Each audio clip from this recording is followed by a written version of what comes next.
Well, hello, my fabulous people. I am Melanie Warren, also known as Coach Mel. So today I want to share 4 tips on how you can have a happy, positive life while you are surviving infertility. Stay tuned.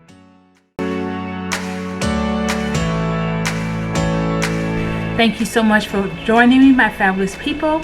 If this is your first time to my channel, welcome. If you are returning, welcome back. On my channel, I share things as it relates to infertility, adoption, and everything else in between.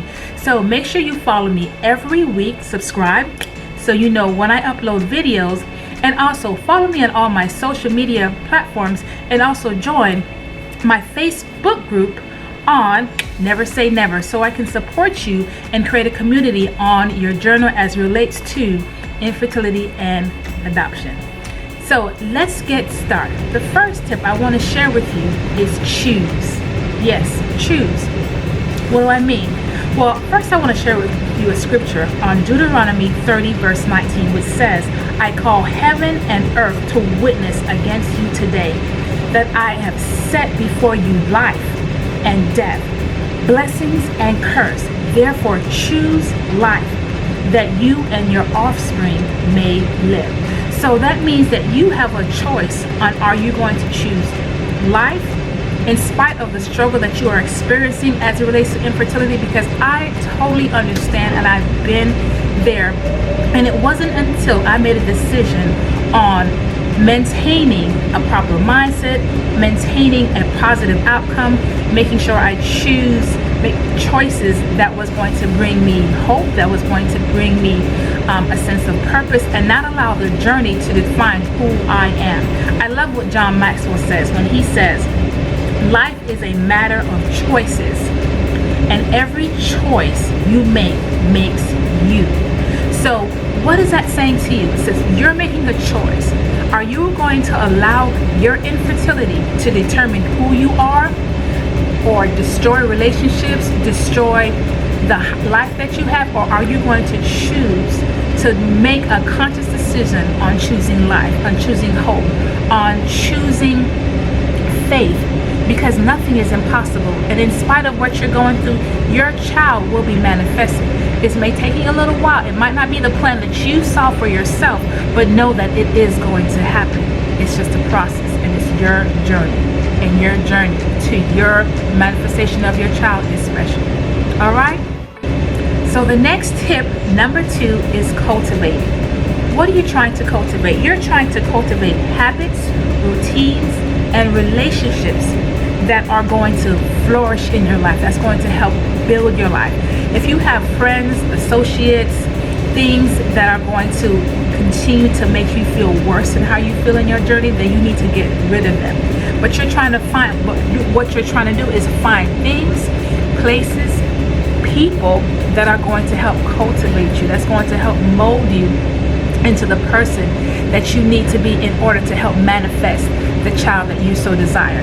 So of course, you know, I have a scripture for you, and which is 2 Corinthians 9 verse 6, which says, now this I say, he who sows sparingly will also reap sparingly, and he who sows bountifully will also reap bountifully. What are you cultivating? Are you cultivating a life of despair and misery? Are you not allowing people to come into your life because you feel embarrassed about your journey? Don't allow that to cultivate relationships. Make sure you join a group, some type of support group, or a friend or associate or a coach that has been through the journey as it relates to infertility, and that can help cultivate you and motivate you on your infertility journey. Because the last thing you want to do is do it alone and do it in silence. So I have a quote to you that says, never be bullied into silence. Never allow yourself to be made a victim. Accept no one's definition of your life. You can define yourself. And that was Harvey Feinstein. You define yourself. So cultivate those relationships that's going to build you up and not tear you down. Tip number 4, practice. Yes, practice. Practice over and over again.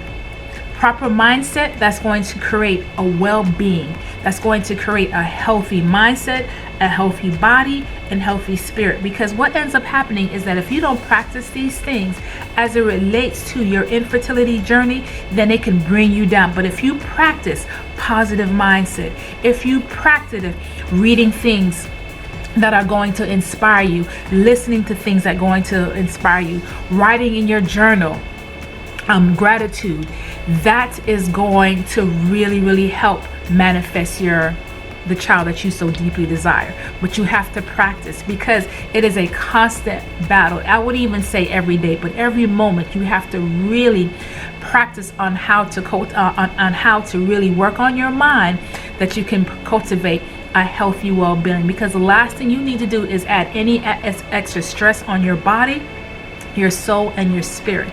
And so you want to make sure you practice. And of course I have a scripture, which is 1 Timothy 4 verse 15, which says, practice these things, immerse yourself in them, so that all may see your progress. All may see your progress. So all that you have in your community to help, as I've talked to you about tip number 3 about cultivating, the previous number 2 about cultivating, that you want to make sure that you have somebody on your team that can see your progress and can help encourage you to continue to move forward, continue to press on, continue to believe in you. And then I also have a quote that says, the practice of gratitude empowers, heals, inspires, and fosters heartfelt well-being. And that's Angel's Aaron. I'm going to make sure I leave all those quotes and scriptures in the description below, so you can go ahead and look back at yourselves and follow through. And the last tip number 4, is making space.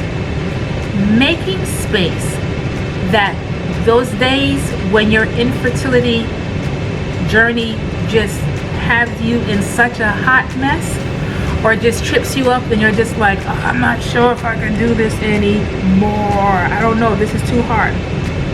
You want to make sure you have a space, you have time, you have people that you create a space, whether that is going outside, where there's a place in your room that you have different motivational quotes, where there's a space at work or whatever that you can just look on, and that will help you to bring you back to a place of hope, a place of joy, a place of peace, in spite of where you may feel it. Because the last thing you want to do is allow your emotions to overtake you. But make space to bring you to a place of hope, joy, and peace. So, as I share with you, the tips are choosing, cultivating, practicing, and making space are good habits that you can use daily in order to have a happy, positive life while you go through your infertility struggle, your infertility journey. So thank you so much for watching. Make sure you follow me on all my social media platforms. Also, go ahead, find me on Facebook, on my Facebook book, Never Say Never, as well as Book A. You can go to my website, and you see that below, and you can book a free 50-minute call and see how I can support you on your infertility or even adoption journey. Alright, so thank you so much for watching, my fabulous people, and I can't wait to see you in the next video. Bye!